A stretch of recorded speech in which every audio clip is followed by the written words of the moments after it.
Welcome back. In this lecture we are going to understand the reasons of EV falling. Electric vehicles in the year 1910, the future was so bright. Everything was so promising and so wonderful. But 20 years later, electric vehicles almost not produced anymore.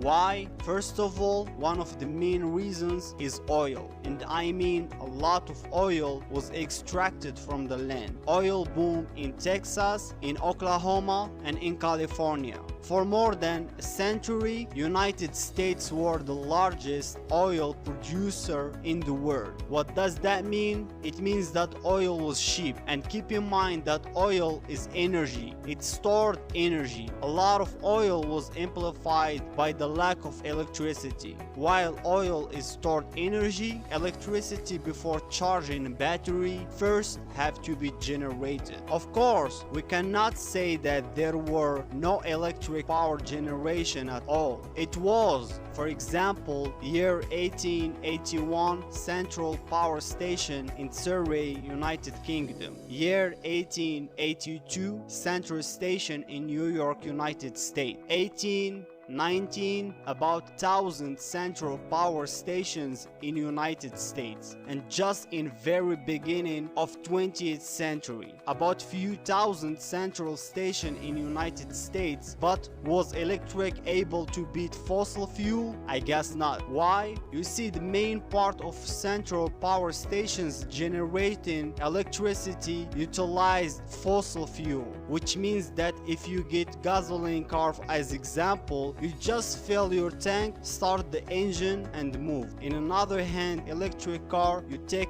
the fuel, the same gasoline, fill the tank of power station, start the engine of energy generation and wait few hours, and only after that you can move. Even if we forget about, for example, duration of charging and consider overnight charging, it was quite usual. It still has some additional energy transfer for electric car comparing with gasoline car. Gasoline car was simpler and gasoline was more convenient commodity. But one can ask, what about renewable? Of course, we can hardly imagine productive solar plant and wind electric generation was able to, but not so spread. When we talk about renewables on hydropower plant, Hoover Dam, the great project, more than 1,000 megawatts of pure electrical energy. With the little calculations, 1,345 megawatts. Let's multiply this power on 24 hours, and as a result is 32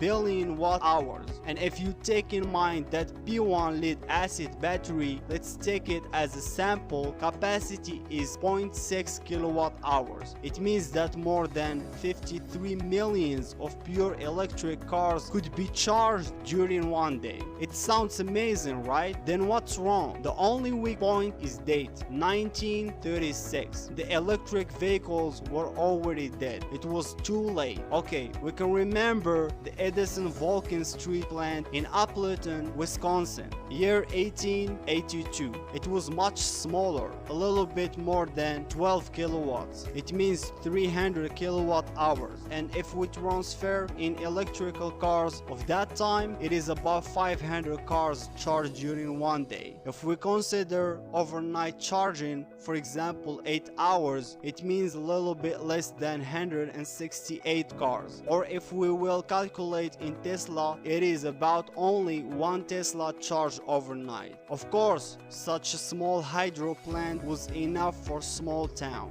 But please don't forget about the need of lightning. The main purpose of such power plants was electric lighting of towns, and the lighting was far not energy efficient at the time. But nevertheless, in fact, the main problem of hydropower plant is the location, because the hydropower plants are usually located far away from the main consumers. So it means that you not only spend a lot of money and precious time for building hydropower stations itself, you have to build a lot of infrastructure to build grids, so gasoline was just more convenient commodity as in electricity. Let's go further to the next reason. Next reason is interstates. Development of interstates highway system. That time was the time of focus change from in-city to intercity and further to interstate travel. For me personally, the symbol of interstates traveling is the Lincoln Highway. Next reason is maturity of internal combustion engine technologies. Very important rule of winning the battle of gasoline car versus electric one is the invention of electric starter.